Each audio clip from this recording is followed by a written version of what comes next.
wanted to be respectful of your conversation. If you. No, you're very respectful. In fact, too respectful. Sorry, Mr. Chairman, we're ready. Thank you. Okay. Madam Chair, it's been brought to my attention that we have some provisions in the former bill 2239 that we might want to reopen and take a look at. So I understand we worked through that a lot, but they're going to be fairly, I hope, fairly simple complication or simple resolution, simple complications. The hour is late. Sometimes what's going through my head comes out my mouth, unfortunately. But we will want to take a brief look at that, understanding that it takes the revisers a while to, if there's any major changes to that, hopefully they're just kind of technical in nature. If it's striking certain provisions or adding in simple things, but just want to make you aware of that. Thank you, Mr. Chairman. Very much appreciate it. I'm sure you heard this big gulp over here. I thought we were pretty solid on 2239, but I understand there's other wheels in motion than what's in this room. And I just hope that we keep in mind and that others understand that any change that we make could possibly delay the impact of finishing this bill. Yes, I agree completely. Okay. Thank you. Thank you so much. At this point, I'd like to take a look at what we have in House Bill 2597 and some of the provisions that we had some questions on. I think we've got some clarification, and I'd start off with the, Madam Chair, we kind of had a brief discussion at the end of our last conference meeting on the child care tax credit. Wanted to make an offer or a proposal on that. It is a program that is capped at, I believe it was $3 million, if I remember correctly. And it's a 50% the first year and a 30% the following years. You made a good point that could possibly incentivize some hopping between businesses or changing business names or things like that to take advantage of the program. Where it's got the cap of $3 million, I would actually ask that you consider making it a flat 50% credit across the board. The main reason that program was brought to us is because it was underutilized, and they were just trying to recognize the full benefit of the $3 million.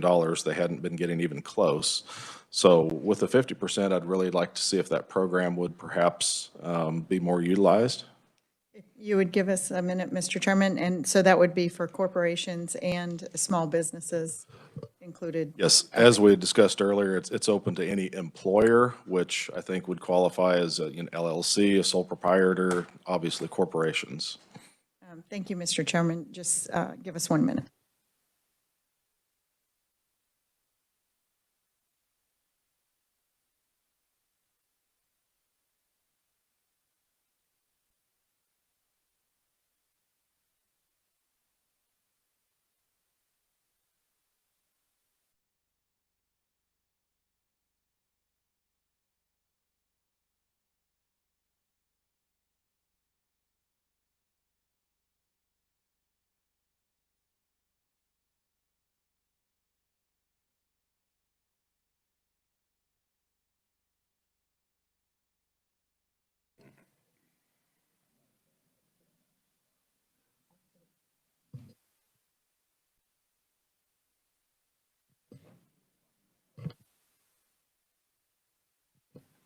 Mr. Chairman, thank you for your indulgence. We would accept your offer. I would just like to clarify as to the date when this program, the new parameters for the program will begin.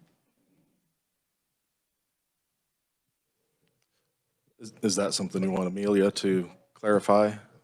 Just so that we know. Okay. We're not. And the bill I am looking at right now is the House Bill 2237 as amended by Senate Committee of the Whole. And when I'm looking at these provisions, it appears that the position was, the amendments proposed in this bill would begin with tax year 2021.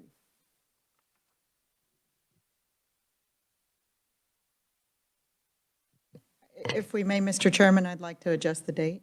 I concur completely. To tax year 22, I'm assuming? Okay. Be great.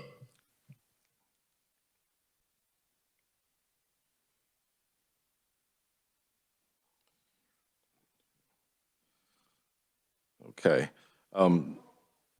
At this time, I think I would look to Eddie. I think we've made some headway on fiscal notes for both the Social Security income and the retirement benefits packages, and I'd ask you to review those fiscal notes and changes, please.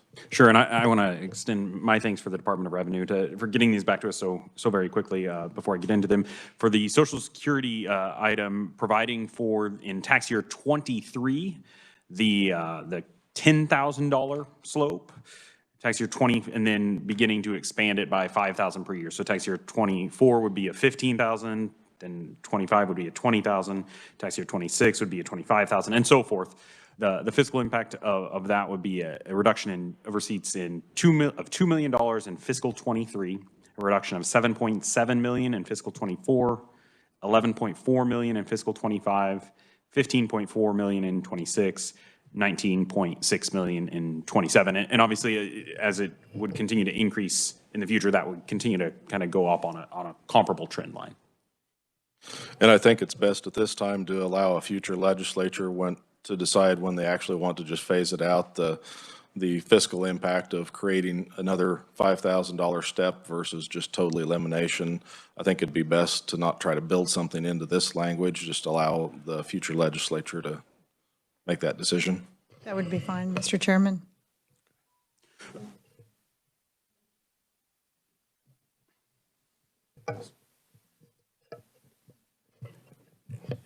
And then did you want me to go on to the retirement income proposal that you had? Yes, were there any other questions on the Social Security piece?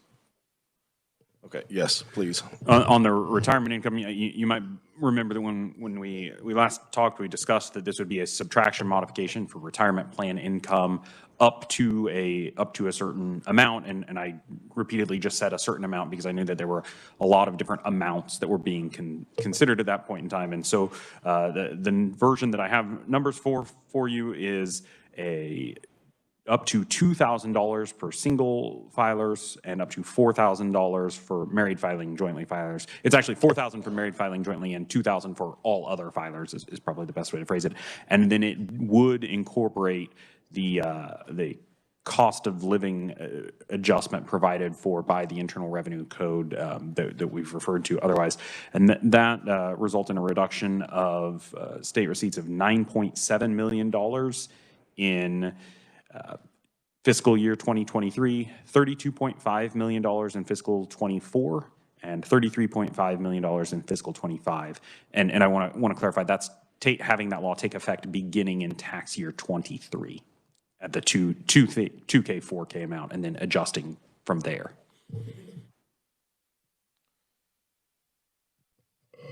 So we had, sorry, I was trying to read a message at the same time. I had 9.7, roughly 32.5, and then 33. Was that correct? 33.5. 33.5, okay. And in the out years, does it just kind of continue on that same gradual growth trend?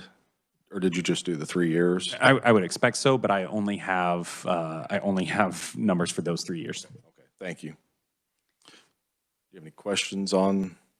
If I could, I would like to make sure that we're clear on this. The cliff would still exist in the Social Security. It's just we're increasing the number as to where the parameter starts, or are we completely doing away with the cliff?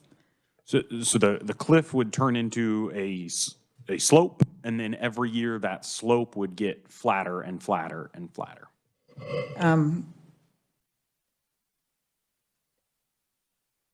I'm not so convinced. I'm sorry. Could you please, right now, as you stated, the $75,000, if they go to $75,001, then they pay the entire income tax. And the language that we're looking at would exempt? The provision that this would provide for would make it to where beginning at $75,001, a fraction of the tax comes on, and in the first year, that fraction goes to 100% at $85,000. Beginning in the second year, the fraction would go to 100% at $90,000, then 95, 100, and so forth. And so it wouldn't be a drop off; it would be a graduated reduction, and that graduation would extend out by $5,000 additional dollars every year. And just so that everybody's clear, this is similar language that we use elsewhere? I think so. We'll put our heads together really quickly and just try to recall if we have that sort of graduation language in any other provisions of law. Nothing's instantly coming to mind, but maybe by the time this meeting's over, we'll have thought of something. That's okay, Eddie. I don't need to text you any more than what you guys have been working on. I just wanted to make it clear what we were trying to do here. I think the revisers have a good understanding to write the language. And Mr. Chairman, these fiscal notes are absolutely more than doable. I think these would be doable any year, but with the amount of revenue that's come in the last year and a half, this would be wise legislation to move forward on. And Madam Chair, if I could maybe helpful, I'll probably confuse the issue more than necessary, but I don't believe the formulaic approach to the slope is anywhere else in statute. When we first talked about this idea, instead of a cliff, we created basically stair steps to where it's a $76,000 threshold. It's a $77,000 threshold for 10, 20%. What we did is we created a linear equation to where they just punch in if you've got $82,363, you subtract $75,000 from that, you divide it by 10,000, and that gives you your percentage as a ratio on that scale from 1 to 10,000. It gives you a percentage, and that's the exact percentage that you multiply against your Social Security income And if I may, Mr. Chairman, of course, the Senate complicated it by adding a two-variable equation by increasing the number each year with the 10,000 increment, correct? A little bit. We'll see what the revisers come up with working their magic for the actual language to look at, but. We're receptive for both changes, Mr. Chairman. We like them both. So if you guys are comfortable with this, we'd like to move forward on it. Okay, let me briefly confer with my teammates and we'll give you an answer.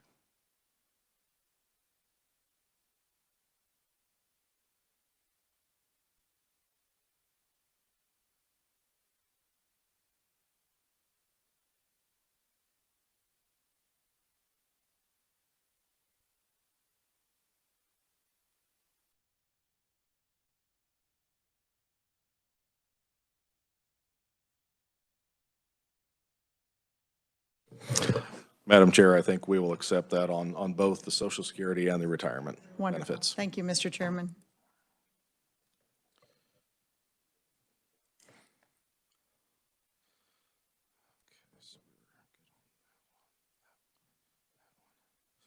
Madam Chair, are there any other items that we feel comfortable taking a full position on at this time? Well, Mr. Chairman, since the fiscal notes came in at a decent amount, I guess you would say, for taxpayers, I would ask that we look at the utilities on commercial. And I know that we're waiting on numbers on the standard deduction. The Senate position was 10%. But if we know that if it's a inflation index increase, it probably will come in less than the 31 million. If we could apply that elsewhere, that would be great.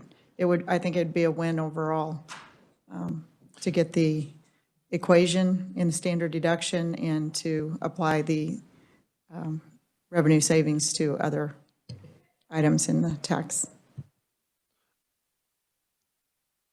So I just want to make sure we're clear.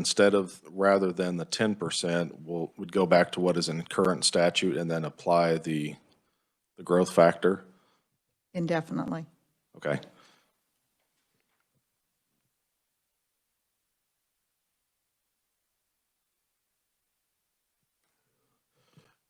Madam Chair, I think we will accept that position on the standard deduction increase, and the kind of the trade-off there is the utility sales tax exemption. Okay, and I would request the growth factor be, I think the UCPI or something a little bit more aggressive than just the CPI. There's a couple of inflation indexes that we can choose from.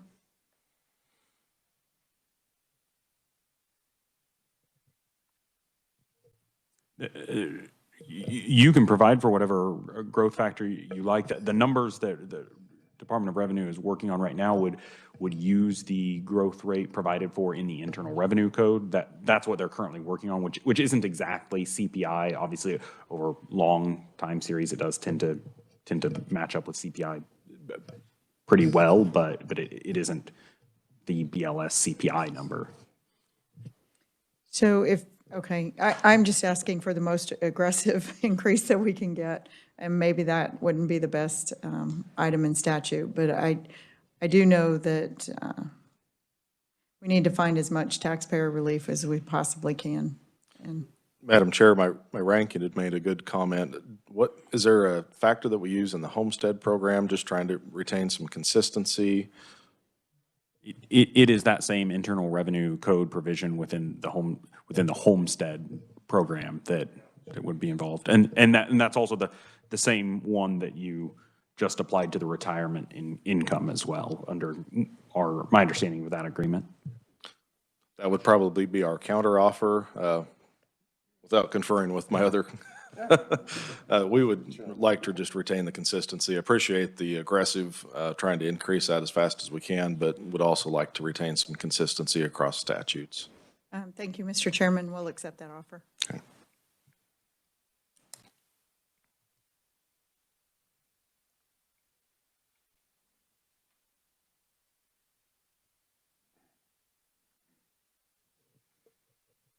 And the other item I had that we were discussing is the 2416 provision on the storefront property tax refund. Earlier, we had discussed some of the caps, the 2.5 million, and clarifying that it's $7,500 per location or parcel. After visiting with research, it sounds like that is kind of the way it's set up right now, so there wasn't actually any fiscal input or fiscal impact. Not that that's the way it's set up right now, but changing it does not alter the fiscal note. We do need to still add clarification in there, and I might look to Eddie if there's anything I misspoke on there. Yeah, I think the clarity that you're looking for is that as you might imagine when creating a new program like this, the Department of Revenue has to use various proxy data to provide estimates, and the proxy data that they used was actually based upon the number of parcels, property taxed parcels in the state, and so it was already kind of calculated based upon a kind of per storefront basis, and so that change wouldn't have any impact, and they also did not apply any limitation to their assessment based upon that $2.5 million cap also, so that change also would have no impact on the fiscal estimate associated with that. Obviously, it would still require statutory changes relative to the 2416 provision, but it wouldn't change the estimated fiscal impact.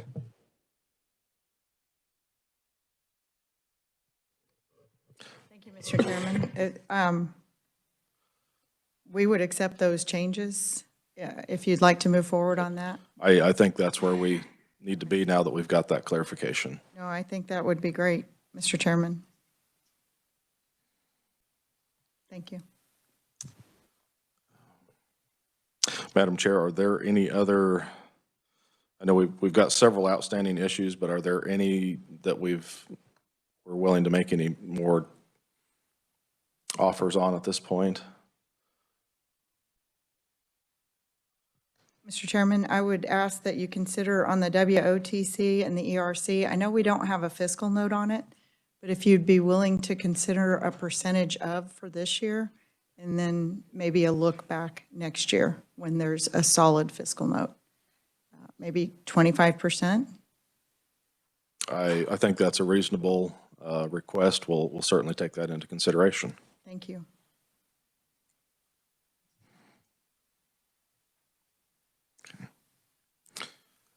Madam Chair, I know we need to be on the floor pretty soon, but I do want to respect our time. I was curious if you'd said at our last meeting toward the end on 2106, the food sales tax, is the Senate prepared to do anything on that yet, or do we want to discuss that at our later meeting? Well, again, Mr. Chairman, I would accept your offer right now if I could. Okay. I've been asked to hold off on that right now. Okay, excellent. Yes. Okay.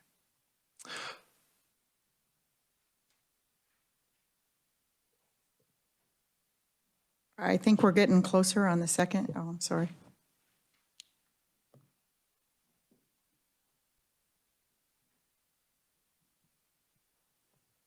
Okay.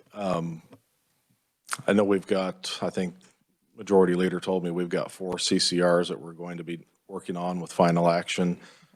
Is 5 o'clock a reasonable time to come back? Not sure what your schedule is.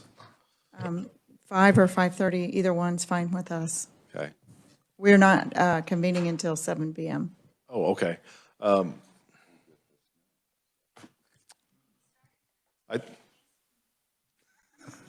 Let's do 5 o'clock then. 5 p.m. is wonderful. Thank you very much. Thank you, Mr. Chairman. Thank you.